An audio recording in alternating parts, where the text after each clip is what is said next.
जय माता दी। नमस्कार। हाजिर हूँ मैं एक बार पुनः आप सबके बीच एक नए विषय के साथ। इससे पहले मैं विषय को शुरुआत करूँ, मैं आप सबसे कहना चाहूँगा कि वीडियो को एंड तक ज़रूर देखें और कुंडली के सभी भावों का अपने विचार करें। यदि आपने चैनल को सब्सक्राइब नहीं किया है तो चैनल को सब्सक्राइब अवश्य कर लें। यही आग्रह के साथ मैं चलता हूँ, अपने विषय को प्रारंभ करता हूँ। आप सब लोग अपनी कुंडली को खोल लीजिए और देखिए, उसमें खोजिए कि आपके सूर्य कहाँ बैठे हैं। उसी के अनुसार आप भी अपने भाव को, जहाँ भी सूर्य बैठे हैं, उसका क्या प्रभाव होता है, क्या फल होता है, उसको आप स्वयं में देख करके विचार कर सकते हैं, खोज सकते हैं, समझ सकते हैं। मित्रों, यदि हम सूर्य की बात करते हैं तो हमें समझना होगा, जैसे मैंने अपने पिछले भी वीडियो में एक बार बताया था, सूर्य क्या है। यह हमारी शरीर है और हमारी शरीर में जो प्राण है, उस प्राण के बिना इस शरीर का कोई महत्व है क्या? तो वैसे ही सूर्य को ब्रह्मांड का प्राण माना गया है, कुंडली का प्राण माना गया है। और यदि सूर्य खराब हो जाए तो आपका प्राण, कुंडली का प्राण समाप्त हो गया, आप समझ लीजिए। और जब प्राण ही खराब हो गया तो स्वास्थ्य कितना ठीक रहेगा, शरीर कितना ठीक रहेगा। ऐसे ही सूर्य के खराब होने पर स्वास्थ्य भी खराब हो जाता है, मान सम्मान भी नष्ट हो जाता है, धन वैभव पद प्रतिष्ठा समृद्धि सब नष्ट हो जाती है। और सूर्य मजबूत हुआ, अच्छा हुआ, तो स्वास्थ्य भी उत्तम होता है, अच्छा वक्ता व्यक्ति बनता है, धन वैभव समृद्धि की कोई कमी नहीं होती है। ऐसे होते हैं सूर्य। तो हम सूर्य के बारे में जब विचार करते हैं, सूर्य के सभी 12 भावों में जब हम विचार करते हैं, तो उसमें शुभ और अशुभ फल कैसे होते हैं, सबको हम ध्यान दे करके समझना चाहिए। और यह भी देखना चाहिए कि ज्योतिष शास्त्र में सूर्य को क्या कहा गया है। तो ज्योतिष शास्त्र में सूर्य को राजा कहा गया है, प्राण कहा गया है। और जैसी राजा वैसी प्रजा। यदि राजा ठीक है तो अन्य सभी ग्रह भी उसके अनुकूल काम करते ही करते हैं, वो चाहे मन से करें अथवा दबाव में करें। राजा की बात तो सबको माननी ही पड़ती है। और जातक की आजीविका में सूर्य सरकारी पद का प्रतिनिधित्व करता है। आप समझ लीजिए, सरकारी योग है कि नहीं आपके कुंडली में, जब इसको देखना होगा तो सूर्य को देखना होगा, सूर्य के बारे में विचार करना होगा। और सूर्य प्रधान कुंडली वाला जातक कार्य क्षेत्र में कठोर अनुशासन अधिकारी और उच्च पद पर आसीन अधिकारी बनता है। इसके साथ साथ प्रशासक समय के साथ साथ उन्नति, मान, पद प्रतिष्ठा, समृद्धि और किसी प्रकार का निर्माता, किसी कार्य का निरीक्षण करने वाला बनता है। 12 राशियों में सूर्य में सिंह तथा धनु में स्थित होकर के उच्च के हो जाते हैं, विशेष रूप से बलवान हो जाते हैं। तथा ऐसे जातक को जीवन में बहुत कुछ प्राप्त होता है, उसका स्वास्थ्य भी उत्तम रहता है। कुंडली में सूर्य के बलवान होने से जातक शारीरिक रूप से बहुत चुस्त दुरुस्त होता है। और जब हम बात करते हैं सूर्य के 12 भावों में बैठने की, तो प्रथम भाव में जब सूर्य बैठते हैं तो कुंडली के प्रथम भाव में सूर्य शुभ फल देने वाले होते हैं। सूर्य शुभ फल देने वाले होते हैं, पहला घर सूर्य का ही होता है, इसलिए सूर्य का इस भाव में होना बहुत शुभकारी माना गया है। और यदि मेष राशि में सूर्य हो तो सोने पे सुहागा। मेष राशि में सूर्य और उच्च के हो जाते हैं। यदि प्रथम भाव में सूर्य हो और मेष राशि का हो तो फिर क्या पूछना। ऐसा जातक धार्मिक इमारतों या भवनों का निर्माण और सार्वजनिक रूप से उपयोग के लिए कुओं, नलकूप, हैंडपंप खुदाई करवाता है। इसकी आजीविका का स्थायी स्रोत अधिकांश रूप से सरकारी पद होता है, सरकारी कार्य होता है। ऐसा जातक अपनी आंखों देखी बातों पर ही विश्वास करता है, कानों से सुनी गई बातों पर नहीं। और सूर्य अशुभ है तो जातक के पिता की मृत्यु बचपन में ही हो सकती है। प्रथम भाव का अशुभ सूर्य और 5वें भाव का मंगल एक एक संतान की मृत्यु का कारण होते हैं। लेकिन यदि हम प्रथम भाव की बात करते हैं सूर्य की, तो यहाँ यह भी देखना होगा कि यदि किसी कारण के बस, किसी ग्रह की दृष्टि के कारण, किसी ग्रह की युति के कारण सूर्य अशुभ हैं, तो उसके लिए हमें कुछ उपाय कर लेने चाहिए। ऐसे सूर्य को हमें शुभ कर लेना चाहिए। ऐसे जातक को 24 वर्ष की आयु से पहले ही विवाह कर लेना चाहिए। यदि आपने 24 वर्ष से पहले, यदि ऐसा कोई अशुभ योग है आपकी कुंडली में, सूर्य आपका नीच का हो गया है, किसी पापक ग्रह से, किसी क्रूर ग्रह से दृष्ट हो गया है और कमजोर सूर्य हो गया है, तो आपको 24 वर्ष से पहले ही विवाह कर लेना चाहिए। ऐसा करने पर भी आपके सूर्य मजबूत हो जाते हैं, आपके अनुकूल हो जाते हैं। इसमें एक चीज और ध्यान रखना है, अपने दाम्पत्य जीवन में कभी भी दिन के समय शारीरिक संबंध स्थापित नहीं करना चाहिए। इससे पत्नी बीमार रहेगी या हो सकता है कि पत्नी की मृत्यु भी हो जाए। अपने पैतृक घर में पानी के लिए एक हैंडपंप या बोरिंग लगवाना चाहिए। ऐसा करने से सूर्य शुभ हो जाते हैं, बलिष्ठ हो जाते हैं, अनुकूल हो जाते हैं। और अपने घर के अंत में बाईं ओर एक छोटे और अंधेरे कमरे का निर्माण करवाएं। पति या पत्नी दोनों में से किसी को, एक को अथवा दोनों को गुड़ खाना या गुड़ से बनी सामग्री खाना बंद कर देना चाहिए। या प्रथम घर में यदि सूर्य पीड़ित है, नीच का है, क्रूर और पापक ग्रह से दृष्ट है, कमजोर है, तो ऐसा एक उपाय करना चाहिए। अब हम बात करते हैं दूसरे भाव की। यदि दूसरे भाव में सूर्य हुआ तो कुंडली के दूसरे भाव में सूर्य यदि शुभ है तो जातक आत्मनिर्भर होगा, शिल्प कला में कुशल होगा और माता पिता, मामा, बहनों, बेटियों और ससुराल वालों का सहयोग करने वाला होगा। साथ में यदि चंद्रमा छठवें भाव में है तो दूसरे भाव का सूर्य और भी शुभ प्रभाव देगा। साथ में 8वें का केतु जातक को अधिक ईमानदार बना देगा। 9वें भाव का राहु जातक को बहुत प्रसिद्ध कलाकार या चित्रकार बना देता है। 9वें भाव का केतु जातक को महान तकनीकी जानकार बना देता है। 9वें भाव का मंगल जातक को आधुनिक बना देता है। और यदि सूर्य दूसरे भाव में, मंगल पहले भाव में और चंद्रमा 12वें भाव में हो तो जातक की स्थिति गंभीर हो सकती है और वो हर तरीके से दयनीय हो जाता है। यदि दूसरे भाव में सूर्य अशुभ हो तो 8वें में स्थित मंगल जातक को बहुत लालची बना देता है। हम बात करते हैं यदि दूसरे भाव का सूर्य इन किन्हीं कारण से अशुभ हो गया है, पीड़ित हो गया है, नीच का हो गया है, अशुभ परिणाम देने वाला हो गया है, तो उसका कौन सा उपाय करके आप अपने सूर्य को ठीक कर सकते हैं। इसलिए आपको 2-3 छोटे छोटे उपाय हम बता दे रहे हैं, आपको कर लेना चाहिए और अपने सूर्य को ठीक कर लेना चाहिए। सूर्य ज्योतिष का प्राण है, कुंडली का, अपने प्राण को ठीक कर लेना चाहिए। उपाय यह है, किसी धार्मिक स्थान में नारियल का तेल, सरसों का तेल और बादाम का दान करें। क्या? नारियल का तेल, सरसों का तेल और बादाम का दान करना चाहिए। ऐसा करने से सूर्य यदि दूसरे भाव में पीड़ित हैं, अशुभ हैं, तो वो ठीक हो जाते हैं। धन संपत्ति और महिलाओं से जुड़े विवादों से बचना चाहिए। किसी प्रकार के धन संपत्ति का वाद विवाद नहीं करना चाहिए और किसी भी प्रकार के महिलाओं का वाद विवाद हो रहा हो तो उसमें से अपने को बचा लेना चाहिए, उसमें अपने को नहीं शामिल करना चाहिए।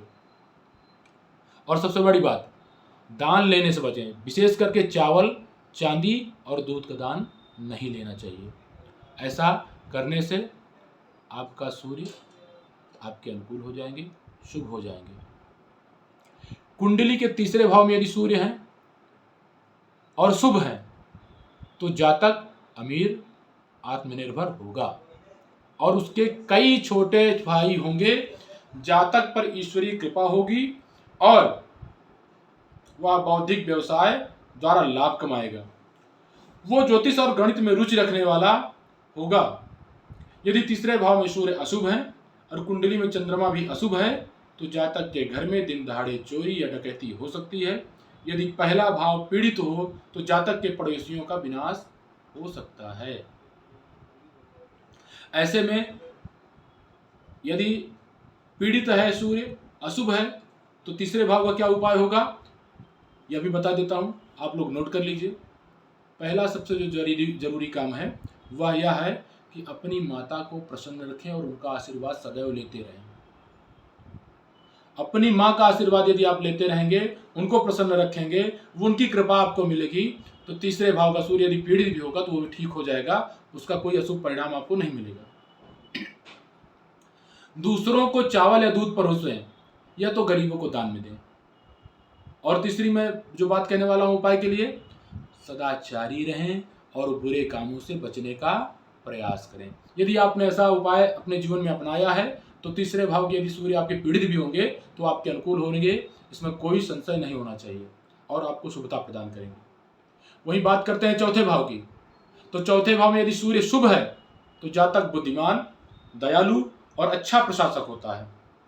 ऐसे जातक के पास आमदनी का अस्थिर स्रोत होता है। ऐसा जातक मृत्यु उपरांत अपने वंशजों के लिए बहुत धन और बड़ी विरासत छोड़ कर जाता है। यदि चंद्रमा भी सूर्य के साथ चौथे भाव में स्थित है तो जातक किसी आधुनिक शोध के माध्यम से बहुत सारा धन अर्जित करता है। और ऐसे में चौथे भाव या 10वें भाव का बुध जातक को बहुत ही प्रसिद्ध व्यापारी बनाता है।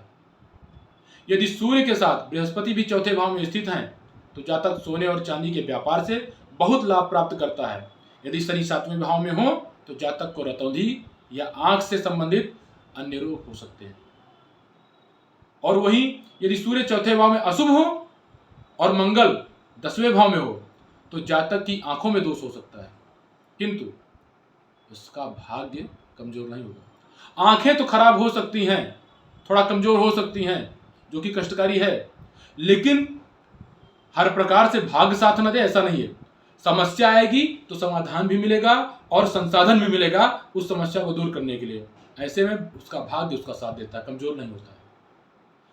और चौथे भाव में सूर्य मान लीजिए पीड़ित हैं, अशुभ हैं, तो उनके लिए क्या उपाय करना चाहिए? ऐसे जातक को चाहिए कि जरूरतमंद और अंधे लोगों को दान दे और खाना बांटे। लोहे और लकड़ी के साथ जुड़ा व्यापार कदापि न करें। सोने और चांदी के कपड़े और संबंधित व्यापार करने से ऐसे जातकों को लाभ होगा। बात करते हैं हम पंचम भाव की। यदि सूर्य 5वें भाव में शुभ है तो निश्चित ही जातक के परिवार तथा बच्चों की प्रगति और समृद्धि होगी। यदि 5वें भाव में कोई सूर्य का शत्रु ग्रह स्थित है तो जातक को सरकारी जनित, प्रशासन जनित सत्ता के कारण कष्टों का सामना करना पड़ सकता है। यदि मंगल पहले अथवा 8वें भाव में हो एवं राहु या केतु और शनि 9वें और 12वें भाव में हो तो जातक राजसी जीवन जीता है। यदि गुरु 9वें और 12वें भाव में स्थित है तो जातक के शत्रुओं का विनाश होगा, लेकिन यह स्थिति जातक के संतान के लिए ठीक नहीं है। और 5वें भाव का सूर्य अशुभ है और बृहस्पति 10वें भाव में है तो जातक की पत्नी जीवित नहीं रहती है और चाहे जितने भी विवाह करें पत्नियां मरती जाती हैं।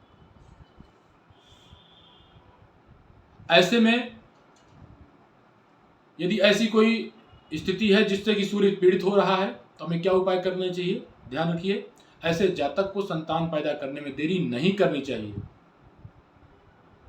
पहले में मैंने उपाय बताया कि ऐसे जातक को जल्दी से विवाह कर लेना चाहिए। लेकिन यदि 5वें भाव में सूर्य अशुभ है, पीड़ित है, किसी पापक ग्रह या क्रूर ग्रह से दृष्ट है तो ऐसे जातक को संतान पैदा करने में देरी नहीं करनी चाहिए। घर के पूर्वी भाग में ही रसोई घर का निर्माण करें।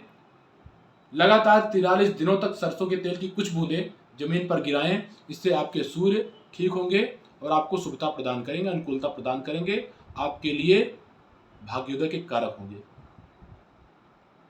बात करते हैं हम सूर्य के 6ठे भाव में होने पर। यदि सूर्य 6ठे भाव में शुभ है तो जातक भाग्यशाली लेकिन क्रोधी, फिर सुंदर जीवन साथी वाला होता है। उसका जो जीवन साथी होगा ना वो सुंदर होगा, लेकिन उसे क्रोध का भी सामना करना पड़ेगा। वो स्वयं भी क्रोधित हो सकता है, उसका जीवन साथी भी क्रोधी हो सकता है, लेकिन फिर भी मैं कहूँगा कि इसमें भाग्यशाली होने में कोई कमी नहीं रहेगी, भाग्यशाली तो रहेंगे ही रहेंगे। यदि सूर्य 6ठे भाव में हो, चंद्रमा, मंगल और बृहस्पति दूसरे भाव में हो तो परंपरा का निर्वाह करना लाभदायक होता है। जो भी परंपराएं हैं हमारे, जहां हम रहते हैं, हमारे कुल का, वंश का, समाज की जो परंपराएं हैं उनका निर्वाह करना शुभ होता है, लाभदायक होता है।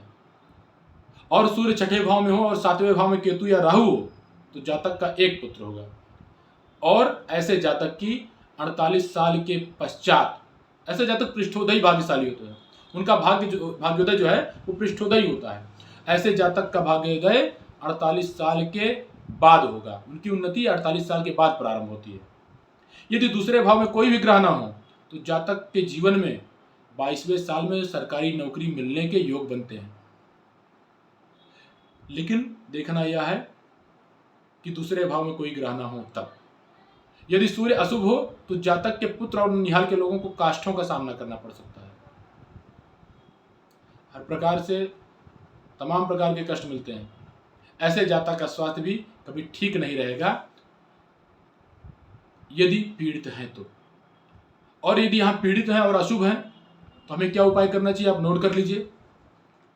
मैंने पहले ही बताया कि ऐसे जातकों को परंपराओं को जरूर मानना चाहिए। परंपरा और धार्मिक परंपराओं का कड़ाई से पालन करें, अन्यथा परिवार की प्रगति और प्रसन्नता नष्ट हो जाएगी। घर के अहाते, जो घर का हाता होता है, परिसर होता है, घर के परिसर में भूमिगत भट्टियों का निर्माण कदापि न करें। रात में भोजन करने के बाद रसोई की आग और स्टोव आदि को दूध का छिड़काव करके बुझाएं। ऐसे में छठे भाव का सूर्य आपके अनुकूल होगा। पीड़ित होगा तो शुभ हो जाएगा, शुभता मिलेगी उसको। अपने घर के परिसर में हमेशा गंगा जल रखें और बंदरों को सदा गुड़ और चना खिलाएं। ऐसा करने से भी आपका सूर्य पीड़ित है तो शुभता प्राप्त करेगा, अनुकूलता प्राप्त करेगा। बात करते हैं कुंडली के 7वें भाव की, महत्वपूर्ण भाव। जीवन की पहिया यहां से चलती है, आगे बढ़ती है। दाम्पत्य का भाव है, यह विचार करने का, वैवाहिक जीवन को विचार करने का भाव है। और यदि यहां पर सूर्य शुभ है और यदि बृहस्पति या मंगल अथवा चंद्रमा इनमें से कोई दूसरे भाव में है, मतलब यहां सूर्य शुभ हो और दूसरे भाव में बृहस्पति, चंद्रमा या मंगल कोई भी हो, तो जातक सरकार में मंत्री जैसा पद प्राप्त करता है। बस शर्त इतनी है कि सूर्य 7वें भाव में शुभ होना चाहिए और दूसरे भाव में बृहस्पति, मंगल अथवा चंद्र होना चाहिए। यदि ऐसा कोई योग बन रहा है तो पूरी तरीके से संभावना बनती है कि सरकार में मंत्री जैसा पद आपको मिले, इसमें कोई भी संदेह नहीं होना चाहिए। बुध उच्च का हो या 5वें भाव में हो अथवा 7वां भाव मंगल का हो तो जातक के पास आमदनी का कभी न अंत होने वाला स्रोत होगा। यदि 7वें भाव में स्थित सूर्य हानिकारक हो और बृहस्पति, शुक्र या कोई और अशुभ ग्रह 11वें भाव में स्थित हो तो बुध किसी भी भाव में नीच का हो तो जातक की मृत्यु किसी मुठभेड़ अर्थात विवाद में परिवार के कई सदस्यों के साथ होती है, अकेले नहीं, परिवार के कई सदस्यों के साथ होती है। 7वें भाव में हानिकारक सूर्य हो और मंगल या शनि दूसरे या 12वें भाव में स्थित हो तो चंद्रमा पहले भाव में हो तो जातक को कुष्ठ या चर्म रोग हो सकते हैं। फोड़े, फिंसी इत्यादि, सफेद दाग जैसे बीमारियां उनको हो सकती हैं। ऐसे में क्या करना चाहिए इनको सुखता प्रदान करने के लिए? तो ऐसे जातक को नमक का उपयोग कम मात्रा में करना चाहिए। किसी भी काम को शुरू करने से पहले मीठा खाएं और उसके बाद पानी जरूर पिएं। भोजन करने से पहले रोटी का एक टुकड़ा रसोई घर की आग में डालें। काली अथवा बिना सींग वाली गाय को पालें और उसकी सेवा करें। सफेद गाय कभी ना पालें। यदि सफेद गाय पालते हैं तो आपके लिए काली गाय पालना शुभ होगा। और इनमें उपायों में से कोई एक अथवा सारे उपाय करने से आपको निश्चित ही सफलता मिलेगी, शुभता मिलेगी, अनुकूलता मिलेगी सूर्य ग्रह की, इसमें कोई संशय नहीं है। बात करते हैं 8वें भाव की। हमारी आयु का विचार वहां से होता है, इसे त्रिक भाव माना गया है। यहां पर ज्यादातर ग्रह बैठ करके अशुभ हो जाते हैं और यहां पर यदि सूर्य है तो जातक, सूर्य है यदि शुभ ग्रहों से दृष्ट है, बली है सूर्य, तो जातक के आयु के 22वें वर्ष से सरकार का सहयोग मिलना प्रारंभ हो जाता है। ऐसा सूर्य जातक को सच्चा, पुण्य और राजा की तरह बनाता है। क्या बनाता है? सच्चा बनाता है, पूर्णकर्ता बनाता है, पूर्ण करने वाला जातक बनाता है। और उसका जीवन कैसा होता है? राजा की तरह होता है, कोई उसे नुकसान नहीं पहुंचा पाता है। यदि 8वें भाव में स्थित सूर्य अनुकूल ना हो तो दूसरे भाव में स्थित बुध आर्थिक संकट पैदा करेगा। 8वें भाव में सूर्य हो, अनुकूल ना हो और दूसरे भाव में बुध हो तो ऐसे में आर्थिक संकट की स्थिति उत्पन्न होगी।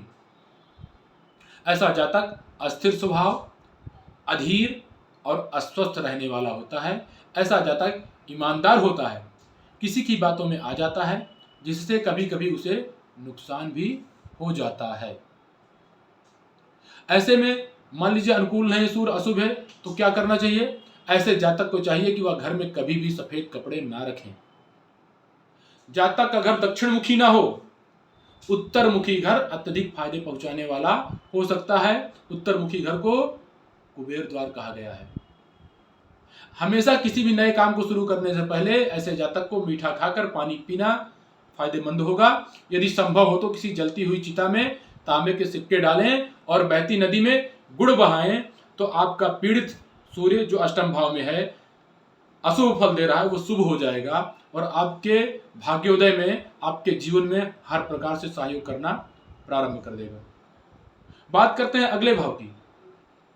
कुंडली के 9वें भाव में सूर्य यदि शुभ हो तो जातक भाग्यशाली, अच्छे स्वभाव वाला, अच्छे पारिवारिक जीवन वाला और हमेशा दूसरों की मदद करने वाला होगा।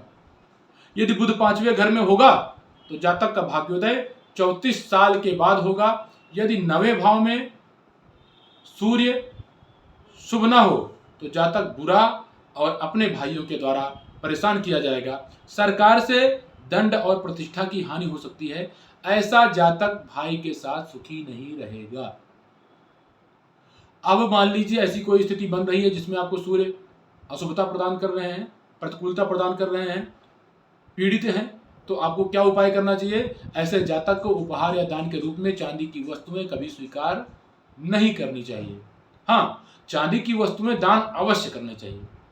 ऐसे जातक को अपने पैतृक बर्तन और पीतल के बर्तन नहीं बेचना चाहिए।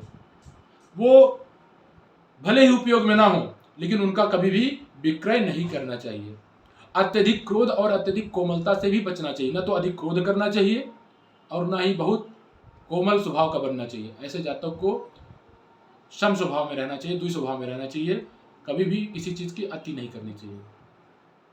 और कुंडली के 10वें भाव में सूर्य जब होता है, यदि यहां सूर्य शुभ हो तो सरकार से लाभ और सहयोग मिल सकता है। ऐसे जातक का स्वास्थ्य अच्छा और वह आर्थिक रूप से मजबूत भी होगा। ऐसे जातक को सरकारी नौकरी और वाहनों और कर्मचारियों का सुख मिलता रहेगा। ऐसा जातक सदा दूसरों पर शक करता रहेगा। और यदि 10वें भाव में स्थित सूर्य शुभ अशुभ हो तो शनि 4थे भाव में हो तो जातक के पिता की मृत्यु बचपन में ही हो जाती है। सूर्य 10वें भाव में हो और चंद्रमा 5वें घर में हो तो जातक अल्पायु होता है। पंचम भाव में यदि चंद्रमा हो और सूर्य 10वें भाव में हो तो ऐसे जातक की आयु क्षीण होती है, वह अल्पायु होता है। यदि 4थे भाव में कोई ग्रह ना हो तो जातक सरकारी सहयोग से और लाभ से वंचित रह जाता है। यह भी देखने को मिला है। ऐसे में क्या करना चाहिए ऐसे जातक को? ऐसे जातक को कभी भी काले और नीले कपड़े नहीं पहनने चाहिए। किसी नदी या नहर में लगातार 43 दिनों तक तांबे का एक सिक्का डालना अत्यंत शुभ फल देगा। 43 सिक्के ले लेने चाहिए और प्रतिदिन कोई बहता हुआ नाला हो या फिर नदी हो, उसमें एक सिक्का आपको डालते रहना है। यह क्रम पूरा 43 दिन तक आपको करना है। ऐसा करने से आपके पीड़ित सूर्य, अशुभ सूर्य, कमजोर सूर्य बलिष्ठ हो जाते हैं, शुभ हो जाते हैं, अनुकूल हो जाते हैं। और जातक को यह भी ध्यान रखना है कि किसी भी प्रकार से मांस मदिरा के सेवन से हमेशा बचे रहना ही उसके लिए लाभकारी होगा। बात करते हैं कुंडली के आय भाव की, जहां से हमारी कमाई का विचार किया जाता है। 11वें भाव से का विचार किया जाता है। ऐसे 11वें भाव में यदि सूर्य शुभ है तो जातक को शाकाहारी और परिवार का मुखिया बनाता है। जातक के ज्यादातर जो देखने में आया है कि ऐसे जातकों के 3 बेटे होते हैं, संतान में 3 पुत्र होते हैं और उसे सरकार से लाभ भी मिलता है। 11वें भाव में बैठा सूर्य यदि शुभ नहीं है और चंद्रमा 5वें भाव में है और सूर्य पर किसी शुभ ग्रह की दृष्टि भी ना हुई है तो वह जातक की आयु कम होती है। ऐसे में जातक को क्या करना चाहिए? जातक को चाहिए कि वह मांसाहार और शराब के सेवन से सदा सर्वदा बचना चाहिए। उसको कभी भी ऐसे जातक को शराब और मांसाहार को उपयोग तो छोड़िए, स्पर्श मात्र से बचने का प्रभाव करना चाहिए, प्रयास करना चाहिए। जातक को रात में सोते समय बिस्तर के सिरहाने बादाम या मूली रखकर सोना चाहिए। ऐसा करने पर उसको सूर्य की शुभता मिलती है। दूसरे दिन उस बादाम या मूली को मंदिर में दान करने से आयु और संतान का भी सुख मिलता है। यह बहुत ही उपयोगी उपाय हैं, इनको कर ही लेना चाहिए यदि 11वें भाव में आपका सूर्य पीड़ित है तो। बात करते हैं कुंडली के 12वें भाव की, जिसे हम व्यय भाव कहते हैं। और ज़्यादातर मैं हमेशा कहता आया हूँ, केवल धन का व्यय नहीं होता, इससे हमारे शरीर का, चरित्र का, मान का, पद का, प्रतिष्ठा का, व्यक्तित्व का, सर्वांगीण विकास का, सबका व्यय कहा जाता है, माना जाता है। इस नाते ही बहुत ही महत्वपूर्ण भाव ये है।